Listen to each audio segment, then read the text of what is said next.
ना पूछो मेरी मंजिल कहाँ है, अभी तो सफर का इरादा किया है। ना हारूंगा ताउम्र, ना हारूंगा ताउम्र, किसी और से नहीं खुद से वादा किया है, खुद से वादा किया है। साथियों और प्यारे विद्यार्थियों, नमस्कार।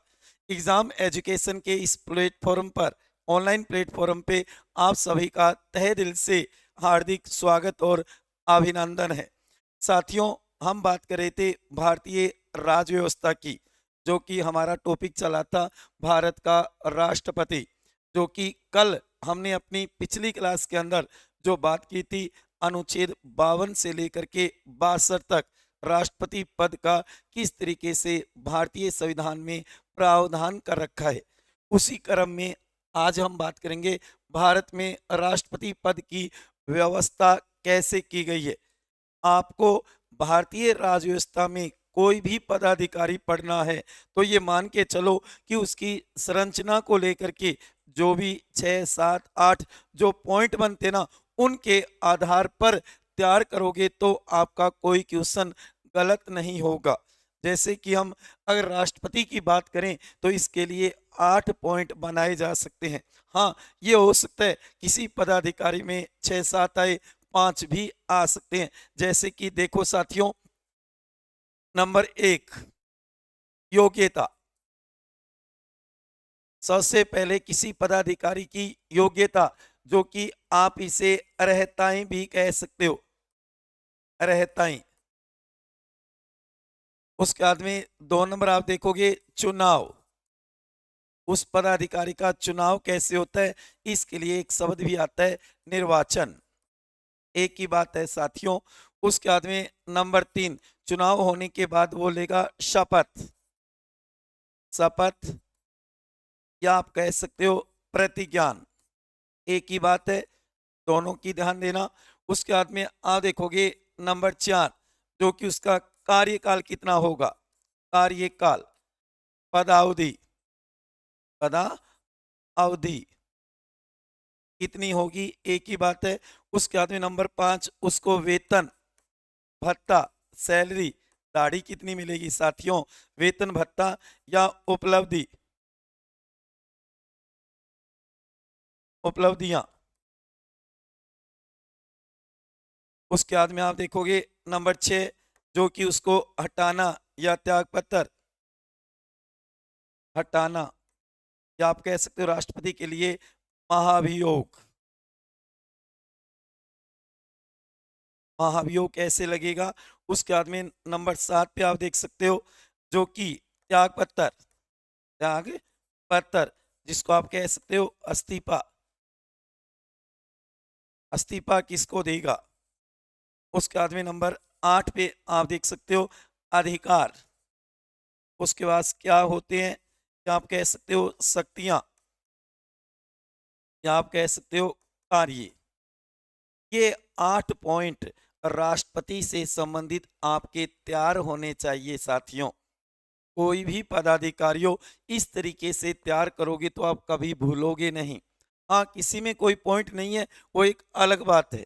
जरूरी नहीं सभी में 8 ही पॉइंट हो, कुछ में हो सकता है 5 हो, 6 हो या 7 हो, लेकिन तैयार इस प्रकार से करोगे तो मैं विश्वास दिलाता हूं आप कभी भूलोगे नहीं। ठीक है ना। तो सबसे पहले तो देखो, योग्यता या अर्हताएं एक ही बात होती है। उस पदाधिकारी की योग्यता क्या होनी चाहिए उसके चुनाव लड़ने के लिए, और इसमें आप शर्त भी रख सकते हो। जैसे राष्ट्रपति पद के लिए कुछ शर्तें भी होती है। उसके बाद में आप देखोगे चुनाव या निर्वाचन, कि चुनाव कैसे होता है, निर्वाचन कौन कौन भाग लेते हैं, कौन भाग नहीं लेता, इन सभी के ऊपर आज हम विस्तार से चर्चा करेंगे। ठीक है ना।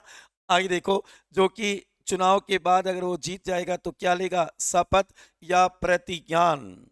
अगर भगवान को मानता है तो शपथ लेगा, और अगर भगवान को नहीं मानता है, नास्तिक है, तो फिर वो सत्यनिष्ठता का प्रतिज्ञान करेगा। तो आगे इसके ऊपर हम विस्तार से चर्चा करेंगे। उसके बाद में कार्यकाल, टर्न ओवर कितना होगा उसका, तो कहने का लो पदावधि कितनी होगी, कार्यकाल कितना होगा, कितने समय तक ये मानो कि वह पद पे रहेगा, पद की अवधि। उसके बाद में वेतन भत्ता, जो कि आप कह सकते हो उपलब्धियां। उपलब्धियां जो कि राष्ट्रपति के लिए क्या शब्द काम में लिए? उपलब्धियां शब्द काम में लिए, जो कि वेतन भत्ता भी कह सकते हो, सैलरी कितनी मिलेगी उसको। उसके बाद में हटाना, जो कि उसको हटाया कैसे जाएगा, उसकी कौन सी विधि, कौन सा तरीका है हटाने का। जैसे कि राष्ट्रपति के ऊपर महाभियोग लगता है, कईयों को हो सकता है अविश्वास प्रस्ताव के द्वारा हटाया जाता है, कईयों को संसद हटाने का काम करती है, कईयों को हो सकता है सीधे ही राष्ट्रपति उसके पद से हटा देते हैं, क्योंकि वो राष्ट्रपति के प्रसाद पर्यंत कार्य करते हैं। तो कहने का मतलब यहाँ पे यही है कि उसको हटाने की क्या विधि है तो, और नहीं है तो अलग बात है। जैसे कि राज्यपाल को हटाने की विधि का संविधान में कोई उल्लेख नहीं है। उसके बाद में त्याग पत्र हटेगा, तो उसके बाद में त्याग पत्र देगा, जिसे इस्तीफा भी कहा जाता है, कि वो अपना त्याग पत्र किसे संबोधित करेगा, त्याग पत्र किसको देगा, अपना इस्तीफा किसको देगा। ये भी बढ़िया क्वेश्चन बन सकता है। और अंत में उस पदाधिकारी का अधिकार या शक्तियां या कार्य उसके पास कौन कौन से हैं, संविधान के तहत कौन कौन सी शक्तियां दी गई है, व्यवहार में कौन कौन सी शक्तियां हैं। ये 8 पॉइंट आपके तैयार होने चाहिए साथियों, ध्यान देना। ठीक है, क्लियर है ना? कोई भी पदाधिकारी, अगर आप भारतीय राज्य व्यवस्था में प्यार करते हो, तो आपको उससे संबंधित इस तरीके की सारणी बना लेनी है। उसके आधार पे तैयार करोगे तो बहुत ही अच्छा होगा। जो कि हम बात करें भारत में राष्ट्रपति पद की, जो कि बहुत ही महत्वपूर्ण पद है, अति महत्वपूर्ण है। एग्जाम में बार बार इससे रिलेटिव, इससे संबंधित क्वेश्चन पूछे जाते हैं। जो कि देखो आगे प्यारे विद्यार्थियों, आप देखोगे सबसे पहले नंबर 1, योग्यता। योग्यता, जो कि राष्ट्रपति बनने के लिए क्या क्या योग्यता होनी चाहिए। राष्ट्रपति बनने के लिए निम्न योग्यता होनी चाहिए। सबसे पहले नंबर 1, वह भारत का नागरिक हो। पहली योग्यता तो यही है कि वह भारत का नागरिक होना चाहिए। यहाँ पर न तो ये लिखा हुआ कि वह भारत का जन्मजात नागरिक होना चाहिए, न ये लिखा हुआ कि वह भारत का मूल नागरिक होना चाहिए। बस इतना लिखा हुआ है कि वह भारत का नागरिक हो। बस एक ही बात याद है रखनी आपको। जबकि अमेरिका के राष्ट्रपति के लिए लिखा हुआ है कि वह जन्मजात अमेरिका का हो, जन्म उसका अमेरिका में होना जरूरी है। उसके बाद में देखो नंबर 2, वह वह 35 वर्ष की आयु पूरी कर चुका हो। गौर करना कि वह 35 वर्ष की आयु पूरी कर चुका हो। तो ध्यान देना, यहाँ लिखा है 35 वर्ष, सीधी सी बात है। न्यूनतम आयु बताइए यहाँ पे, न्यूनतम आयु कितनी? 35 वर्ष। अधिकतम का कोई जिक्र नहीं किया, नोट कर लेना ये बात। अधिकतम आयु नहीं बताई गई भारत के राष्ट्रपति के लिए। हाँ, न्यूनतम है कि आपके अंदर कम से कम 35 वर्ष की आयु होगी, तो ही आप राष्ट्रपति पद का चुनाव लड़ सकते हो। ठीक है। उसके बाद में देखो नंबर 3, सुंदर और सही लिखना अपने नोटबुक में। ठीक है ना? तो देखो वह 35 वर्ष की आयु पूरी कर चुका हो। उसके बाद में वह लाभ के पद पर न हो, नहीं होना चाहिए। गौर करना, वह लाभ के पद पर नहीं होना चाहिए। कोई भी उसके पास लाभ का पद नहीं हो। कहने का मतलब कोई सरकारी सेवा में, गवर्नमेंट जॉब में नहीं होना चाहिए। जो कार्य के बदले सरकार से जो सेवा दे रहा है ना, उसके बदले अगर कोई वेतन भत्ते ले रहा है ना, तो वो गलत है, वो लाभ का पद माना जाएगा। तो इसलिए ध्यान देना। हाँ, इतना जरूर है कि लाभ के पद को वैसे कहीं पे भी परिभाषित नहीं कर रखा संविधान में। नोट करना इस बात को कि कहीं पर भी लाभ का पद है ना, उसको स्पष्टीकरण नहीं किया गया है। हाँ, इतना जरूर बताए, यहाँ पे आप लिख सकते हो नोट, नोट राष्ट्रपति, उपराष्ट्रपति, उपराष्ट्रपति,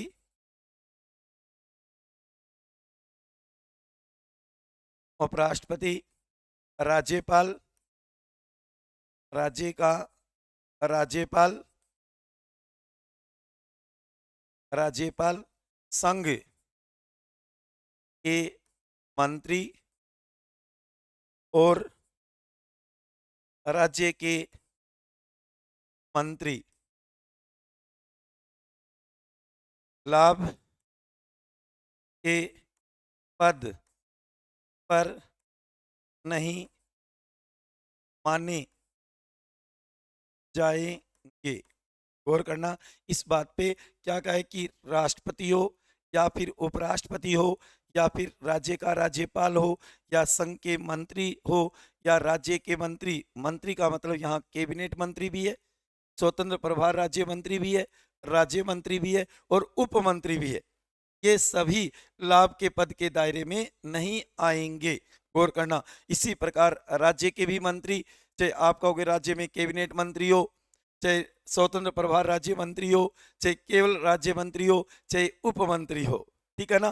कहने का मतलब इनको लाभ के पद के अंदर नहीं रखा है, लाभ के पद के दायरे में नहीं आएंगे, इन्हें त्याग पत्र नहीं देना पड़ेगा अगर ये राष्ट्रपति का चुनाव लड़ते हैं तो। वैसे लाभ के पद को कहीं स्पष्टीकरण नहीं किया गया है। हाँ, आपने देखा योग्यता, जो कि योग्यता का उल्लेख कहाँ है, गौर करना, आपने देखा अनुच्छेद 58 में है। कहाँ पे? 58 में, जो कि हमने अनुच्छेदों के ऊपर पिछली क्लास के अंदर विस्तार से चर्चा कर ली थी, अनुच्छेद 52 से लेकर के 62 तक। ठीक है, उसके बाद में देखो नंबर 4, नंबर 4, वह लोकसभा सदस्य जैसी योग्यता रखता हो। होना जरूरी नहीं है साथियों, होना जरूरी नहीं है, बल्कि ये कहे कि वह लोकसभा सदस्य जैसी योग्यता रखता हो। लोकसभा सदस्य बनने की उसके अंदर योग्यता होनी चाहिए, जबकि लोकसभा का सदस्य होना जरूरी नहीं है तो उसे त्यागपत्र देना होगा, स्वतः ही वह पद छोड़ देगा लोकसभा सदस्य का। ठीक है ना। तो कहने का मतलब वह लोकसभा सदस्य जैसी योग्यता रखता हो। और मैंने पीछे भी चर्चा की थी कि लोकसभा सदस्य बनने के लिए कितनी, आपने देखा 25 वर्ष की आयु न्यूनतम, जबकि यहाँ 35 पहले गिना दी गई। इसलिए कहने का मतलब आयु वो नहीं आएगी लोकसभा सदस्य जैसी। इसके अलावा जो लोकसभा सदस्य को योग्यता होती है ना, वो योग्यता होना जरूरी है। लोकसभा का सदस्य होना जरूरी नहीं, उसके सम्मान, उसके समकक्ष योग्यता उसके अंदर होनी चाहिए। ठीक है ना। तो ये आप देखोगे 4 योग्यताएं हैं, रहताएं हैं राष्ट्रपति का चुनाव लड़ने के लिए। फिर आपने देखा कि 59 के अंदर उसकी सेवा शर्तें भी बताई गई है, तो वो भी यहाँ पर आप नोट करके लिख सकते हो। क्या सेवा शर्तें? कि राष्ट्रपति बनने के बाद, ये तो राष्ट्रपति का चुनाव लड़ने से पहले की योग्यताएं हैं, और वो है राष्ट्रपति बनने के बाद, राष्ट्रपति निर्वाचित होने के बाद जो कि शर्तें। नोट करना यहाँ पे, नोट शर्तें, जो कि यहाँ पे पहली शर्त तो ये लगा दी गई कि वह संसद का सदस्य और राज्य विधानमंडल का सदस्य नहीं होना चाहिए। अगर है तो जिस दिन राष्ट्रपति का पद ग्रहण करेगा स्वतः ही उसका पद चला जाएगा। संसद सदस्य है तो संसद सदस्यता से, और राज्य विधानमंडल का सदस्य है तो राज्य के विधानमंडल की सदस्यता से। सीधी सी बात यही है साथियों कि वह एमपी या एमएलए नहीं होना चाहिए, वह सांसद या विधायक नहीं होना चाहिए। तो ये पहली शर्त लगा दी गई। उसके बाद में दूसरी शर्त ये लगा दी गई कि वह कोई भी लाभ का पद धारण नहीं करेगा। कब? राष्ट्रपति बनने के बाद कोई भी भारत में लाभ का पद नहीं लेगा। यहाँ पे तो कहे कि वह लाभ के पद पर न हो, पहले नहीं होना चाहिए, और यहाँ पे आएगा कि वह कोई भी लाभ का पद धारण नहीं करेगा राष्ट्रपति बनने के बाद। ठीक है ना। उसके बाद में तीसरी के अंदर कह दिया गया शर्त, जो कि क्या शर्त लगा दी गई कि आपको अनुसूची 2 के अनुसार वेतन भत्ता मिलेगा, आपको निःशुल्क आवास मिलेगा बिना किराए का आवास, उपलब्धियां और भत्तों का जिक्र किया गया है। क्योंकि शर्तों का उल्लेख आप देखोगे कहां पे है, अनुच्छेद 59 में है। ऐसा हमने पिछली क्लास में देखा भी था, ठीक है ना। तो यहाँ योग्यता में आप शर्तें भी लिख सकते हो। उसके बाद में नंबर 4, जब तक वो पद पे रहेंगे, कार्यकाल में रहेंगे, उनकी वेतन भत्ते उपलब्धियों में कोई भी हानिकारक परिवर्तन, उसमें कमी नहीं होगी, कटौती नहीं होगी साथियों, ठीक है ना। कहने का मतलब यहाँ पे यही है कि जब तक राष्ट्रपति बना हुआ व्यक्ति पद पे रहेगा ना, तो उस समय तक उसके वेतन भत्तों में कोई कटौती नहीं होगी, कोई कमी नहीं होगी। समझ में आ गया ना। तो ये 4 शर्तें हैं जो कि ध्यान में रखना है। पहला, वह एमपी या एमएलए नहीं होना चाहिए, है तो पद ग्रहण के बाद स्वतः उसका पद चला जाएगा। दूसरा क्या है कि वह कोई लाभ का पद धारण नहीं करेगा राष्ट्रपति बनने के बाद। उसके बाद में 3 में कहा कि उसे निःशुल्क बिना किराए का आवास मिलेगा। अनुसूची 2 के तहत उसे वेतन भत्ते या उपलब्धियां प्राप्त होगी जो भारतीय संचित निधि से होगी और संसद तय करेगी। उसके बाद में 4 में कहा है कि जब तक वो पद पे रहेंगे तो ये मानो कि उनके वेतन भत्ते उपलब्धियों में कोई भी कमी नहीं की जाएगी, कटौती नहीं की जाएगी, बढ़ोतरी हो सकती है, कमी नहीं होगी जब तक वो 5 वर्ष अपने कार्यकाल में रहेंगे, ठीक है ना। तो ये 2 बातें आपको जरूर ध्यान रखनी है। पहले योग्यता को नोट कर लेना, उसके बाद में शर्त, ठीक है। उसके बाद में very very most important topic है नंबर 2, बहुत ही बड़ा भी है और महत्वपूर्ण भी है, राष्ट्रपति का चुनाव या निर्वाचन। लेकिन आपको वही चीजें देखनी है, वही फैक्ट पढ़ने हैं साथियों जो एग्जाम में बार बार पूछे जाते हैं। तो हम बात करेंगे राष्ट्रपति की चुनाव प्रक्रिया की, जो कि आप देखोगे राष्ट्रपति का चुनाव या आप कह सकते हो निर्वाचन, एक ही बात है, राष्ट्रपति का चुनाव या निर्वाचन। तो सबसे पहले तो ये ध्यान रखना, भारत के राष्ट्रपति का चुनाव भारत का चुनाव आयोग करवाता है, वही अधिसूचना जारी करता है। जबकि पीठासीन अधिकारी है ना, वो लोकसभा और राज्यसभा के जो महासचिव होते हैं ना, वो होंगे बारी बारी से, वो होते हैं पीठासीन अधिकारी। जबकि चुनाव संबंधी विवादों का निर्णय कौन करेगा, सर्वोच्च न्यायालय करेगा। चुनाव में भाग कौन लेंगे, वो देखना में निर्वाचक मंडल, जो कि संसद के दोनों सदनों के निर्वाचित सदस्य और जितने भी राज्य की विधानसभा है ना, उनके निर्वाचित सदस्य, निर्वाचित नाम आना जरूरी है साथियों।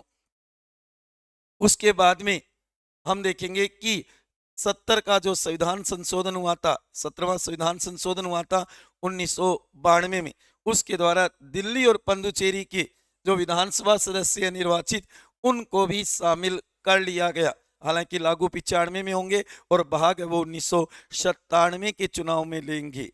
ये बातें आपको नोट करनी है। तो सबसे पहले तो ध्यान देना, चुनाव या निर्वाचन, राष्ट्रपति का चुनाव आनुपातिक प्रतिनिधित्व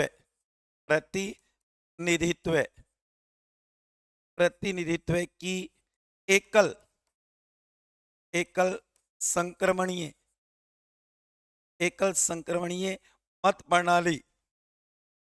मत प्रणाली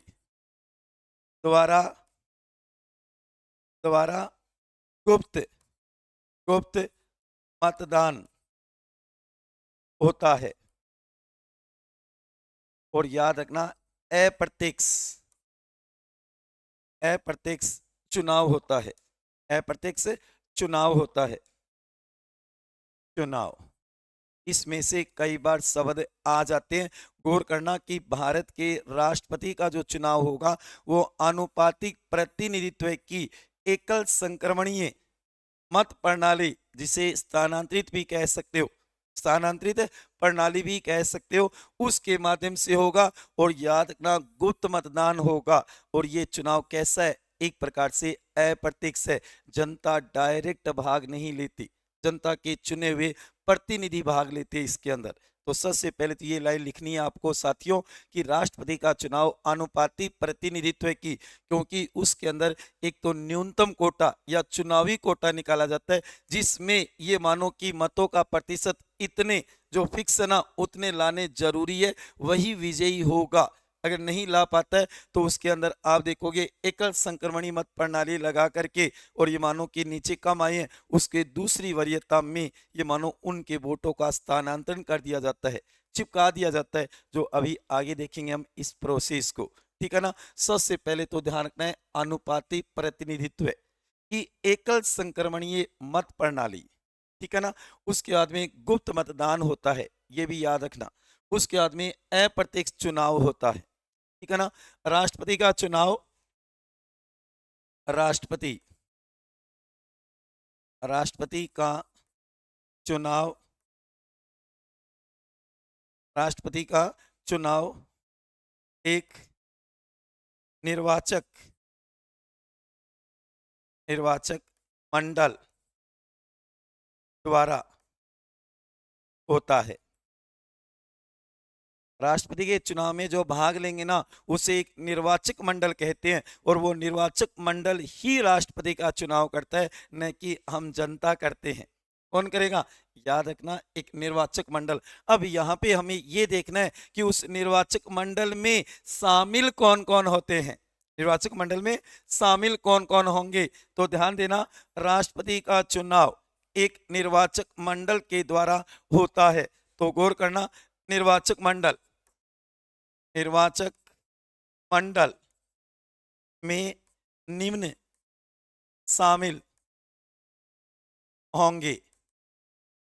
उसके अंदर शामिल कौन कौन होंगे, ये क्वेश्चन बहुत बार पूछा जाता है, तो इस पे नोट करना कि इसके अंदर कौन कौन शामिल होंगे। तो सबसे पहले ध्यान देना, नंबर 1 संसद के दोनों सदनों, लोकसभा और राज्यसभा, संसद के दोनों सदनों के निर्वाचित सदस्य भाग लेंगे। गौर करना, निर्वाचित सदस्य भाग लेंगे। वहीं नंबर 2 पे आप देखोगे राज्यों की विधानसभा या मंडल नहीं है, विधान परिषद नहीं है। गौर करना, यहाँ पे आप देखोगे कि राज्यों की विधानसभा के निर्वाचित, यहाँ पे भी निर्वाचित शब्द आएगा। गौर करना, हालांकि अब राज्यों की विधानसभा में मनोनीत तो होते ही नहीं है, लोकसभा में भी नहीं होते एंग्लो इंडियन, लेकिन राज्यसभा में तो होते हैं ना, राष्ट्रपति के द्वारा 12 सदस्य मनोनीत, तो वो भाग नहीं लेंगे। गौर करना इस बात पे। तो कहने के लिए राज्यों की विधानसभा के निर्वाचित सदस्य, और उसके बाद में नंबर तीन जो कि दिल्ली और पुडुचेरी, हो सकता है आगे जल्दी ही जम्मू कश्मीर को भी शामिल कर दिया जाएगा, उसके लिए संशोधन करना पड़ेगा भारतीय संविधान में। जम्मू कश्मीर में जो विधानसभा बनेगी उसके भी निर्वाचित सदस्य राष्ट्रपति के चुनाव में भाग लेंगे। ठीक है ना। दिल्ली और पुडुचेरी की विधान सभा के निर्वाचित सदस्य,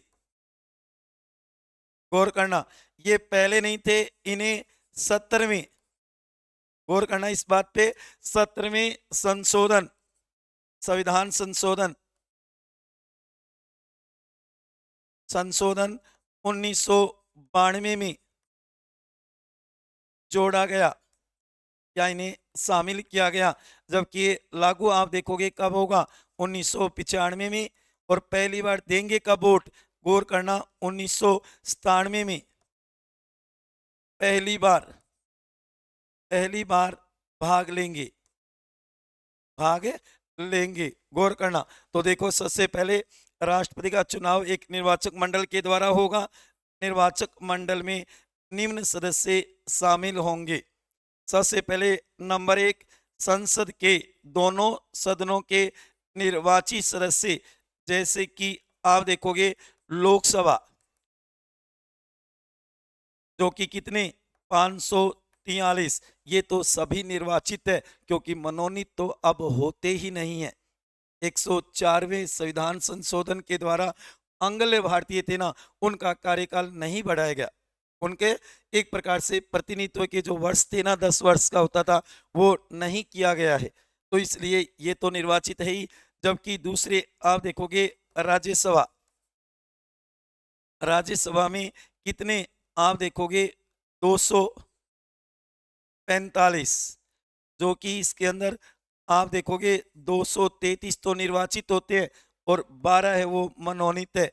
यहाँ पे गौर करना, ये भाग नहीं लेंगे मनोनीत, यहाँ पे भाग केवल ये लेंगे 233 और ये लेंगे 543।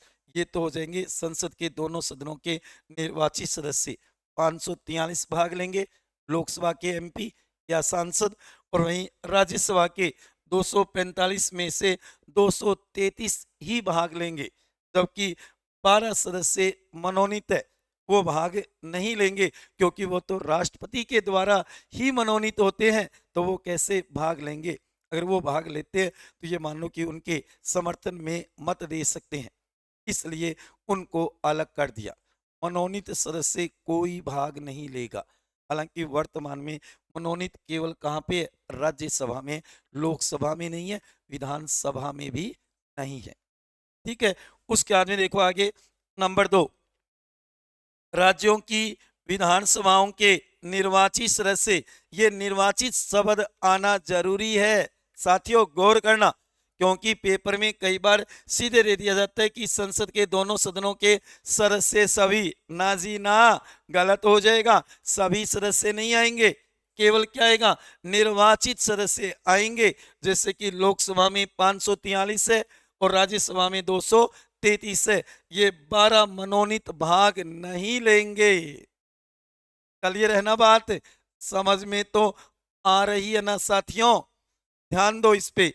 जो कि राज्यों की विधानसभाओं के निर्वाचित सदस्य पूरे भारत के अंदर आप देखोगे 4020, जो कि इसका आंकलन अभी नया आएगा। ये बात की जा रही है जम्मू कश्मीर केंद्र शासित प्रदेश बना था ना, उससे पहले की, कहने का मतलब 5 अगस्त 2019 से पहले की स्थिति का आंकलन बता रहा हूं मैं। अभी नया तो प्रकाशन आगे होगा साथियों, गौर करना। जो कि 4020 ये है विधायक, क्योंकि ये तो हो गए एमपी या सांसद, एक ही बात है, और ये हो गए एमएलए, जिसे आप विधायक भी कह सकते हो, एक ही बात है, ठीक है ना।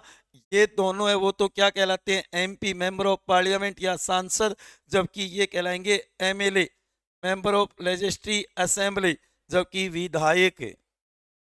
उसके बाद में आपने देखा कि दिल्ली और पुडुचेरी, क्योंकि वर्तमान में भारत में आप देखोगे 2 ही केंद्र शासित प्रदेशों में विधानसभा है। हाँ, तीसरा जम्मू कश्मीर होगा जब उसमें विधानसभा गठित कर दी जाएगी। हाँ, परिसीमन चल रहा है, हो सकता है जल्दी ही वहां पर भी विधानसभा गठित कर दी जाएगी, ठीक है ना। लेकिन यहाँ पे एक बार आपको 2 ही तैयार करने, दिल्ली और पुडुचेरी की विधानसभा के निर्वाचित सदस्य, जो कि इनको 70वें संशोधन 1992 में जोड़ा गया, पहले भाग नहीं लेते थे, और ये लागू 1995 में, जबकि राष्ट्रपति चुनाव में पहली बार भाग लेंगे 1997 के राष्ट्रपति चुनाव में।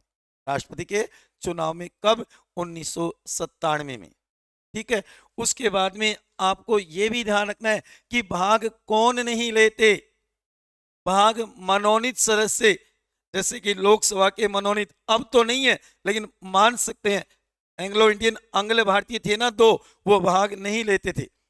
उसके बाद में राज्यसभा के मनोनीत 12 सदस्य भाग नहीं लेंगे। वहीं विधानसभा में जो कि एंग्लो इंडियन आंग्ल भारतीय होते थे ना, अब नहीं होते, ध्यान देना, वो भी भाग नहीं लेंगे।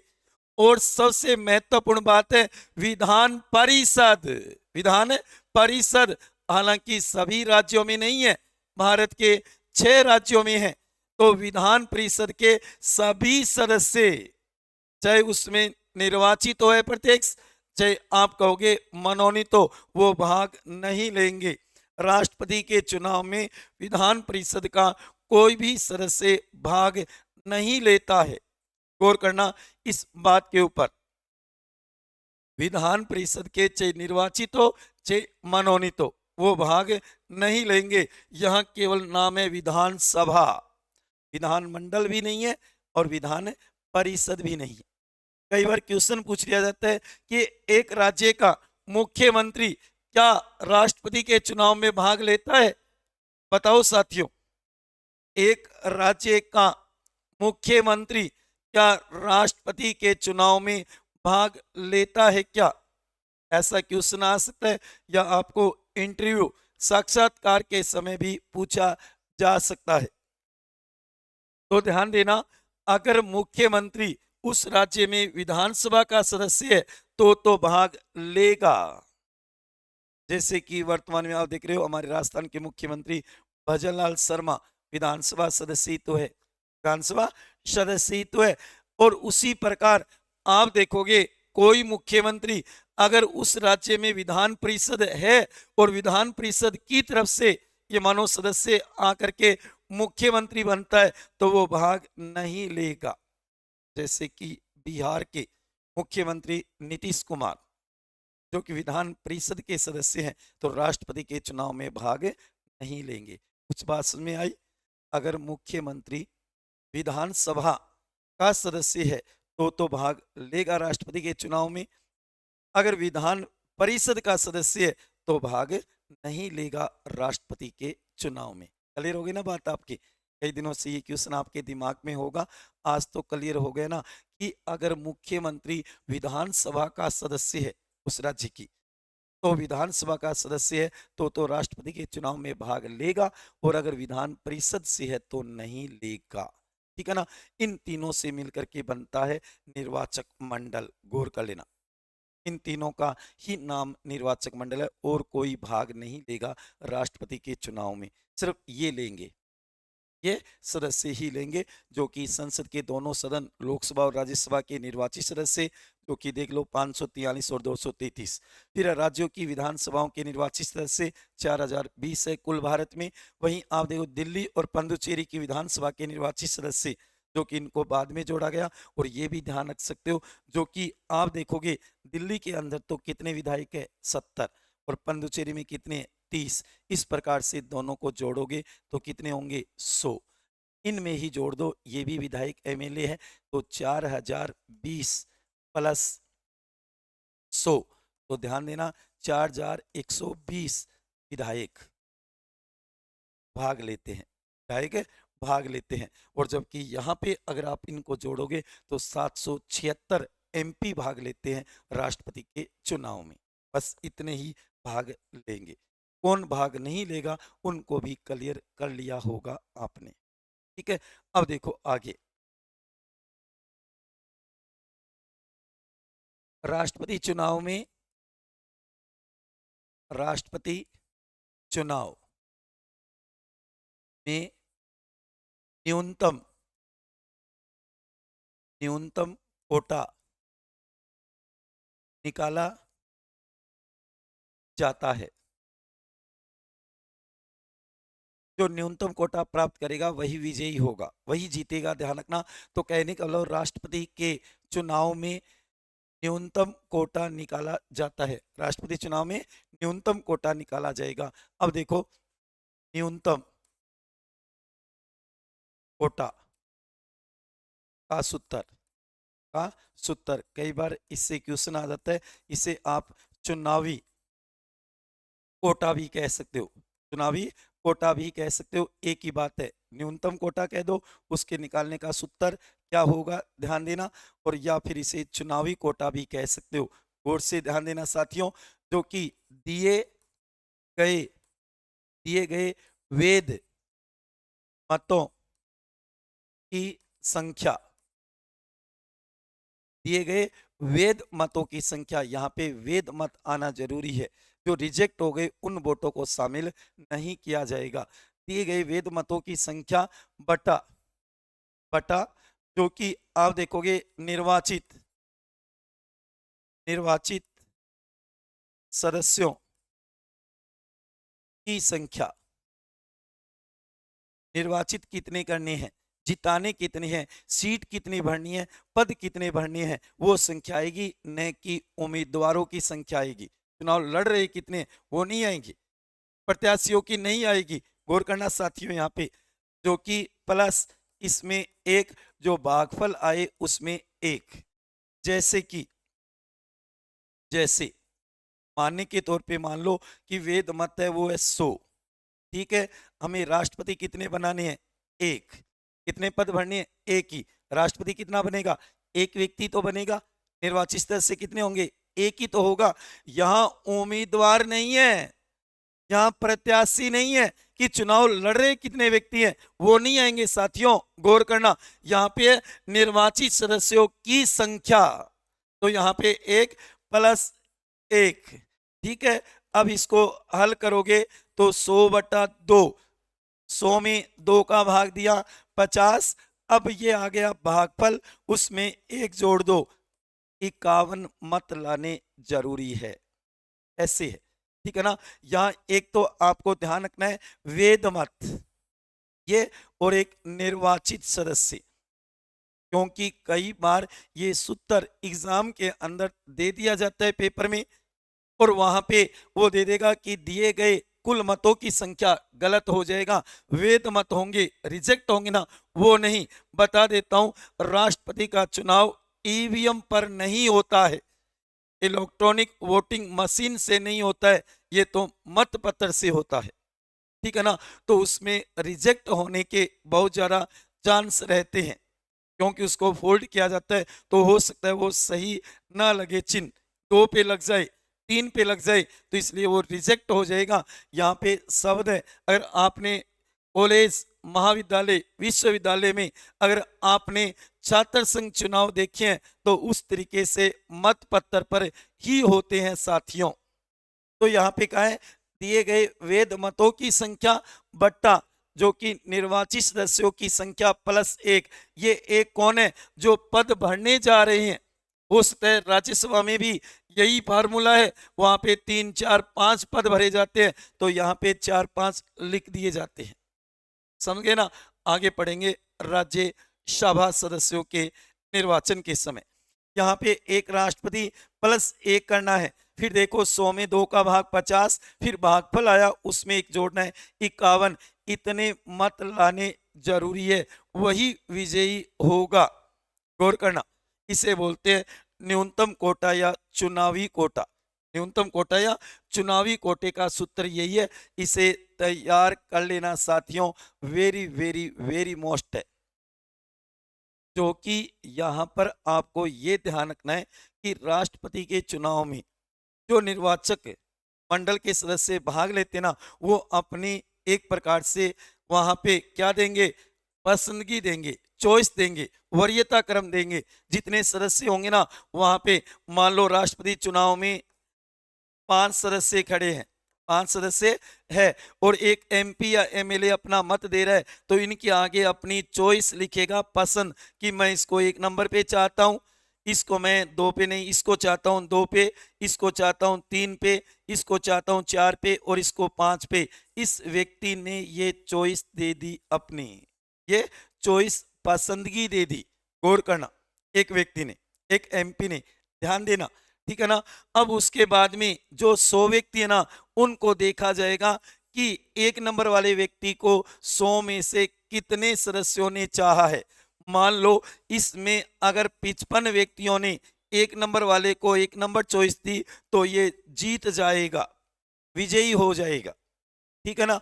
अगर यहाँ पे 55 की जगह आप कहोगे 55 ने आकर के यहाँ पे 55 ने आकर के यहाँ पे मान लो 45 आ गए, इसके 30 आ गए, उसके बाद में इसके 10 आ गए, 5 आ गए, 3 आ गए, इस तरीके से आ गए मान लो, ठीक है ना। तो उसके बाद में ये विजयी नहीं माना जाएगा क्योंकि 51 चाहिए, इसलिए यहाँ पर क्या करेंगे, सबसे कम मत है ना उसको वहां से निकाल देंगे, उसके मतों को ऊपर सेकंड वरीयता में, सेकंड चॉइस में, ये मानो दूसरी पसंदगी में उसको एक प्रकार से स्थानांतरित कर देंगे। इसीलिए तो इसे एकल संक्रमणीय मत प्रणाली कहते हैं। संक्रमण जो रोग होता है ना, वो एक दूसरे के चिपकने से, एक दूसरे के संपर्क में आने से लगता है। तो वही बात यहाँ पे है, ध्यान रखना। जब तक यहाँ 51 नहीं हो जाते किसी के भी, तो ये प्रोसेस चलता रहेगा, नीचे वाले को हटा दिया जाएगा। 51 लाने जरूरी है, उसके लिए द्वितीय मतगणना करेंगे, फिर भी नहीं हुए तो तीसरी मतगणना करेंगे, ऐसे। और भारतीय इतिहास में अब तक एक बार ही द्वितीय मतगणना हुई है, गौर करना। 1969 वीवी गिरी के समय, वीवी गिरी राष्ट्रपति बने थे, नीलम संजय रेड्डी 2 नंबर पे थे, देशमुख थे ना वो नीचे नीचे थे, और उनको वहां से हटाया गया, उनके वोटों को ऊपर स्थानांतरित किया गया, ट्रांसफर किया गया था, ऊपर चिपकाया गया था, गौर करना। इसलिए तो इस विधि का नाम है एकल संक्रमणीय मत प्रणाली। इतने वोट लाने जरूरी है, 51 इतने वोट लाने जरूरी है, वही विजयी होगा। ये नहीं कि हमारे एमपी एमएलए सरपंच इनके चुनाव में तो हम देखते हैं, मान लो 100 मत है और किसी के 35 आ गए, इस एक के 30 आ गए, एक के आप कहोगे 30 आ गए, एक के 5 आ गए, आप कहोगे 35 वाला विजयी है। लेकिन ये फार्मूला सही नहीं है। क्यों? क्योंकि अनुपात देखो, 35 अनुपात कितने, 65, 35 वाला जीत गया, राज कर रहा है, और 65 वो घर बैठे है। हाँ, इतना जरूर है कि ये विभाजित है, लेकिन ये सही नहीं है। राष्ट्रपति के चुनाव में तो अनुपातिक प्रतिनिधित्व की एकल संक्रमणीय मत प्रणाली को अपनाया गया है, गौर करना इस बात के ऊपर, ठीक है ना। तो 51 लाने जरूरी है, चाहे उसको पहली पसंद में आए तो ठीक है। अगर पहली पसंद में कोई 51 नहीं ला पाता है तो उसके बाद में सबसे कम वाले को कि भाई तू नहीं जीत सकता। तो इन 5 व्यक्तियों ने या 3 व्यक्तियों ने इसको 1 नंबर पे, लेकिन इन्होंने किसी को 2 नंबर, 3 नंबर, 4 नंबर, 5 नंबर पे भी तो चाहा है, पसंदगी, चॉइस। जैसे कि हम बीएड कॉलेजों में अपनी पसंद भरते हैं, लेकिन हमें 1 नंबर मिले तो मिले, 1 नहीं तो 2 मिले, 2 नहीं तो 3, 3 नहीं तो 4 मिले। इस तरीके से यहाँ पर राष्ट्रपति के चुनाव में भी यही काम होता है, ठीक है ना। तो कहने का मतलब यहाँ पे यही है कि एक प्रकार से राष्ट्रपति के चुनाव में जो उम्मीदवार होते हैं ना, उनके आगे चॉइस दी जाती है, पसंदगी दी जाती है, वरीयता क्रम दिया जाता है कि मैं इसको 1 नंबर पे चाहता हूँ, इसको 2 पे चाहता हूँ, इसको 3 पे, इसको 4 पे, इस तरीके से फिर निकाला जाता है न्यूनतम कोटा। जो न्यूनतम कोटा प्राप्त कर लेता है वो विजयी होता है, और न्यूनतम कोटा प्राप्त नहीं होता है तो सबसे कम मत, सबसे कम चॉइस जिसको मिली है उसको चुनाव मैदान से हटा दिया जाता है, और उसकी चॉइसों को ऊपर ट्रांसफर कर दिया जाता है, दूसरी, तीसरी, चौथी और पांचवी में। आई ना बात समझ में? हालांकि इससे कोई क्वेश्चन नहीं बनते, आपको तो बस इतना ध्यान में रखना है, इतना ध्यान में रखना है। उसके बाद में देखो आगे, राष्ट्रपति, राष्ट्रपति के चुनाव, राष्ट्रपति के चुनाव में मत मूल्य, मत मूल्य, वैल्यू, प्राइस, जो कि राष्ट्रपति चुनाव में मत मूल्य निकाला निकाला जाता है। हालांकि इससे भी बहुत कम क्वेश्चन पूछते हैं, लेकिन फिर भी 1-2 बातें तो आपको जरूर ध्यान में रखनी है साथियों, ठीक है ना। तो कहने का मतलब है कि राष्ट्रपति के चुनाव में मत मूल्य निकाला जाता है, वैल्यू, प्राइस, कि किसका कितना मत मूल्य होगा। क्योंकि भारत में समानता लाने के लिए, भारत में समानता लाने के लिए इस विधि का प्रयोग किया गया है, समानुपाती, जो कि अनुपाती प्रतिनिधित्व के अंदर ही आती है। तो यहाँ पे ध्यान रखना, जो कि सबसे पहले तो एक एक विधायक, सांसद नहीं, पहले विधायक का आएगा, एक विधायक, विधायक या एमएलए कह दो, एक विधायक का मत मूल्य, एक विधायक का मत मूल्य, इसका सूत्र रहेगा राज्य की कुल जनसंख्या, राज्य की, जिस राज्य का निकालना आपको, उसकी कुल जनसंख्या बट्टा राज्य विधानसभा, उस राज्य की विधानसभा राज्य विधानसभा के सदस्य कुल, ध्यान देना, और भाग 1000। एक विधायक का आ जाएगा, गौर करना, जैसे जैसे राजस्थान के विधायक का, के एक विधायक का मत मूल्य। गौर करना, राज्य की कुल जनसंख्या, तो उस समय, अब ये ध्यान रखना, जो कि राष्ट्रपति का चुनाव, राष्ट्रपति का का चुनाव 1971 की जनगणना के आधार पर होता है। गौर करना, और 2026 तक यही नियम रहेगा। 2026 तक, कहने का मतलब 84वें संविधान संशोधन के द्वारा ये कह दिया गया कि 2026 तक 1971 के आधार पर ही होगा। अब की जनसंख्या कितनी हो, लेकिन आधार क्या माना जाएगा, 1971 की जनसंख्या। नोट करना इस बात को। तो उस समय राजस्थान में आप देखोगे 2.58 करोड़ जनसंख्या थी 1971 में। ध्यान देना, 1971 की कह रहा हूं, अब तो आप कहोगे 6.86 करोड़ है, ठीक है ना, लेकिन उस समय की, और राजस्थान में विधायक कितने थे उस समय ही बने थे, कितने, 200, और भाग दे दोगे 1000 का, इसके अंदर आएगा 129। बस आपको तो इतना ही ध्यान में रखना है, और उलझने की जरूरत नहीं है। आपको इतना ध्यान रखना है कि राजस्थान के एक विधायक का मत मूल्य कितना होगा, 129। अलग अलग राज्यों में अलग अलग होगा, अलग अलग राज्यों में अलग अलग होगा विधायकों का मत मूल्य। क्यों? क्योंकि जनसंख्या अलग है, वहां की विधानसभा सदस्यों की संख्या अलग है। सबसे ज्यादा उत्तर प्रदेश के विधायक का मत मूल्य 208, सबसे कम सिक्किम का है 7। अलग अलग राज्यों में विधायकों का मत मूल्य राष्ट्रपति के चुनाव में अलग अलग होगा। गौर करना, ठीक है ना। सबसे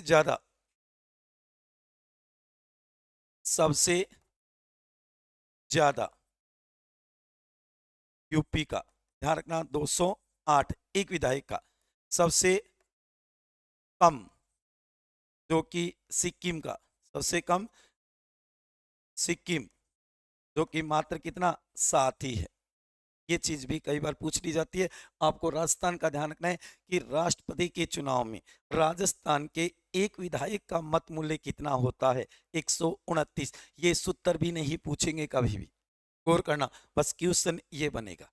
आपको इतना तैयार करना है, और ज्यादा उलझने की जरूरत नहीं है, ठीक है ना। उसके बाद में देखो, तो इस प्रकार से सभी विधायकों का कुल विधायक है ना 4120, उनका जो विधायकों का मत मूल्य ना, उनको जोड़ करके जो कि हम कहते हैं कि 5,49,474, उसके आधार पर निकलेगा एमपी का सांसद का मत मूल्य। गौर करना, एक सांसद का मत मूल्य, एक सांसद का मत मूल्य, ध्यान देना, कुल विधायकों, पूरे भारत की कुल विधायकों का मत मूल्य, कुल विधायकों का मत मूल्य, और संसद के दोनों सदनों के निर्वाचित सदस्य, इसमें आ जाएगा आपके एक एमपी का।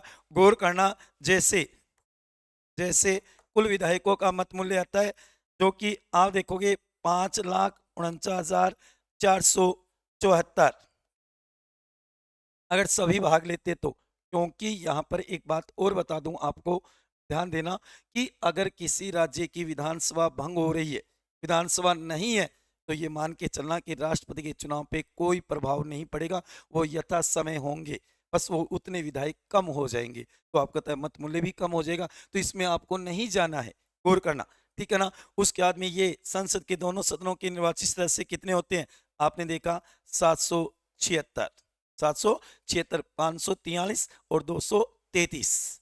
ठीक है, अब इसको अगर हल करोगे तो आपके सामने आएगा 708 पॉइंट कुछ। आपको ये ध्यान में रखना है, वेरी वेरी मोस्ट है कि राष्ट्रपति के चुनाव में एक सांसद, एक एमपी का मत मूल्य कितना है, तो गौर करना 708 है, ये एक का है, गौर करना। जबकि है कितने 776, तो इनको इंटू करोगे तो लगभग यही संख्या आ जाती है। कहने का मतलब एमपी का मत मूल्य समान होगा, चाहे वो राजस्थान का, उत्तर प्रदेश का, हरियाणा, पंजाब, किसी भी राज्य का सांसद हो, उसका मत मूल्य तो समान होगा। हाँ, विधायकों का अलग अलग होगा। ये एक विधायक का 129 है, 129 को 200 से इंटू करो, पूरे राजस्थान के विधायकों का मत मूल्य आएगा, तभी तो ये संख्या इतनी पहुंच जाती है। ये केवल एक एमपी का है, गौर करना, एक सांसद का ही मत मूल्य है। बस आपको तो इतना ध्यान रखना है, राष्ट्रपति के चुनाव में एक एमपी का मत मूल्य, सांसद का, संसद सदस्य का मत मूल्य कितना है, चाहे वो किसी भी राज्य का हो, 708। हाँ, राज्यों में अलग अलग है, लेकिन आपको ध्यान में रखना है राजस्थान के विधायक का मत मूल्य, और राजस्थान के एमपी का पूछे 708, उत्तर प्रदेश का 708, जबकि विधायकों का अलग अलग होगा।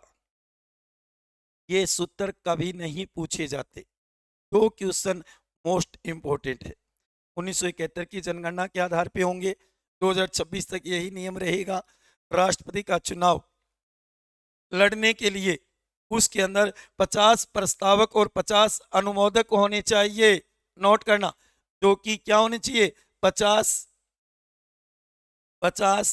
प्रस्तावक और 50 अनुमोदक होने चाहिए। लेकिन ये 50-50 कहां से होंगे, निर्वाचक मंडल से होने चाहिए, निर्वाचक मंडल के सदस्य ही होंगे, गौर करना, और कोई नहीं होगा, ध्यान देना। और एक के बन गए तो दूसरे के नहीं बनेंगे, एक के बन गए तो दूसरे के भी नहीं बनेंगे, क्यों, उनसे हस्ताक्षर करवाए जाते हैं। ठीक है ना। तो कहने के लिए 50 प्रस्तावक, 50 अनुमोदक और 15,000 रुपये, 15,000 रुपये जमानत राशि जमा होगी, राशि जमा होगी, गौर करना, आरबीआई में। कहां पे होगी, आरबीआई में। और अगर उसने न्यूनतम कोटे का, ध्यान देना, न्यूनतम कोटे का अगर 1/6 या ये मानो 16.66% मत नहीं आते हैं, तो ये राशि जब्त हो जाएगी, 15,000 रुपये, 15,000 रुपये जब्त हो जाएगी। गौर करना, यहाँ पे एक बात और बता देता हूं, जो कि प्रारंभ में जमानत राशि कुछ भी नहीं थी। हाँ, प्रस्तावक अनुमोदकों की संख्या एक एक थी। उसके बाद में 1974 में थोड़ा परिवर्तन किया और प्रस्तावक और अनुमोदक 10-10 कर दिए गए। उसके बाद में आप देखोगे आगे 97 में इनकी संख्या 50-50 कर दी गई, जबकि जमानत राशि शुरू में 0 थी, कुछ भी नहीं था। फिर 74 में की थी, ध्यान रखना, 74 में जमानत राशि की संख्या लेकर के आए थे, और उसके बाद में 97 में इसे 15,000 रुपये कर दी गई, बढ़ा दी गई जमानत राशि। तो ये चीज भी आपको नोट करनी है। राष्ट्रपति के चुनाव से संबंधित जो भी विवाद होंगे, सुप्रीम कोर्ट, भारत का सर्वोच्च न्यायालय ही फैसला करेगा। चाहे तो वो चुनाव को रद्द कर सकता है, दूसरे उम्मीदवार को भी ये मानो कि राष्ट्रपति घोषित कर सकता है, या उससे संबंधित याचिकाओं को खारिज भी कर सकता है। तो याचिकाओं को खारिज अब तक बहुत बार किया है, चुनाव को रद्द अभी तक एक बार ही नहीं किया है। दूसरे उम्मीदवार को ये मानो अभी तक राष्ट्रपति घोषित नहीं किया सुप्रीम कोर्ट ने। हाँ, एक व्यक्ति ये मानो कि उसके चुनाव से संबंधित याचिका लगानी है ना, तो ये धारणा 30 दिन के अंदर लगानी पड़ेगी। या तो जो राष्ट्रपति पद का उम्मीदवार है वो लगाएगा, या फिर निर्वाचक मंडल के 20 सदस्य लगाएंगे 30 दिन के अंदर अंदर। उसके बाद में ये ध्यान रखना, अगर वो हटता है तो उसके द्वारा जो पहले काम किए गए थे 1 साल बाद कोई व्यक्ति राष्ट्रपति पद से हटाया जाता है मान लो याचिका से, तो उसके द्वारा जो 1 साल में काम किया गया वो वैध होगा, मान्य होगा। ये नहीं कि वो काम भी कैंसिल हो जाएगा, नहीं, ऐसा नहीं होगा। निर्वाचक मंडल कम है, किसी राज्य की विधानसभा नहीं है, मान लो भंग हो गई, तो उस समय में ये मानो इस आधार पे याचिका नहीं लगेगी कि निर्वाचक मंडल नहीं था, निर्वाचक मंडल में कम सदस्य थे, इस आधार पे नहीं लगेगी याचिका। गौर करना। तो ये सब बातें कहाँ पे, अनुच्छेद 71 में लिखी हुई है। 14 दिन पहले अधिसूचना, कहने का मतलब राष्ट्रपति चुनाव में 14 दिन का चुनाव प्रचार का समय मिलता है। भारत का राष्ट्रपति चुनाव करवाएगा अनुच्छेद 324, भारत का चुनाव आयोग इलेक्शन कमीशन। जबकि चुनाव में पीठासीन अधिकारी कौन बनेगा, लोकसभा या फिर राज्यसभा का महासचिव, जो बारी बारी से एक बार लोकसभा का एक बार राज्यसभा का। ये कई ऐसे फैक्ट हैं जो आपको कथन में पूछे जा सकते हैं, तो इनको गौर करना और अच्छी तरीके से नोट कर लेना साथियों। ये हमने देखा राष्ट्रपति का चुनाव, निर्वाचन बहुत ही हार्ड प्रक्रिया है, एक आम व्यक्ति की समझ से बाहर है, लेकिन फिर भी मैंने कोशिश की है कि राष्ट्रपति की चुनाव प्रक्रिया आपको बताऊं कि किस तरीके से न्यूनतम कोटा निकलता है, चुनावी कोटा। उसके बाद में आप देखोगे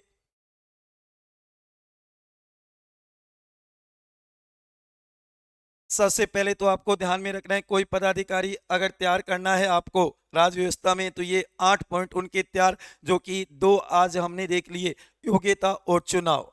चुनाव प्रक्रिया थोड़ी सी लंबी जरूर है राष्ट्रपति की साथियों। उसके बाद में हमने देखा योग्यता जो कि 4, उसके बाद में शर्तें भी देखी थी 4।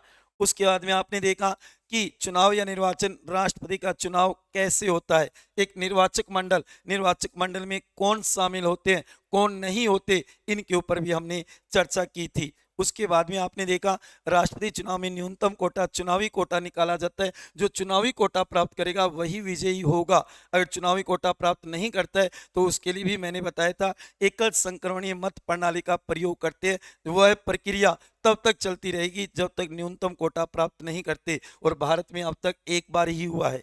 भारत में द्वितीय मतगणना, द्वितीय मतगणना एक बार ही हुई है, जो कि 1969 में वीवी गिरी के समय ये ध्यान रखना, द्वितीय मतगणना अब तक भारत में एक बार ही हुई है, वीवी गिरी के समय, जो कि नीलम संजीव रेड्डी उनके सामने थे। ठीक है ना। न्यूनतम कोटे का सूत्र, इसमें 2 बातें आपको जरूर ध्यान में रखनी है। एक तो वैध मत होने चाहिए, रिजेक्ट वोट शामिल नहीं होंगे। उसके बाद में निर्वाचित सदस्यों की संख्या, यहाँ पे की उम्मीदवारों की संख्या, प्रत्याशियों की संख्या नहीं कि चुनाव कितने व्यक्ति लड़ रहे हैं, वो नहीं, हमें सीट कितनी भरनी है, पद कितने भरने हैं, निर्वाचित कितने सदस्यों को करना है। तो हम तो राष्ट्रपति एक को ही कर रहे हैं, ठीक है ना। तो इस चीज पे आपको गौर करना है। और उसके बाद में आपने देखा कि किस तरीके से चुनाव में आप देखोगे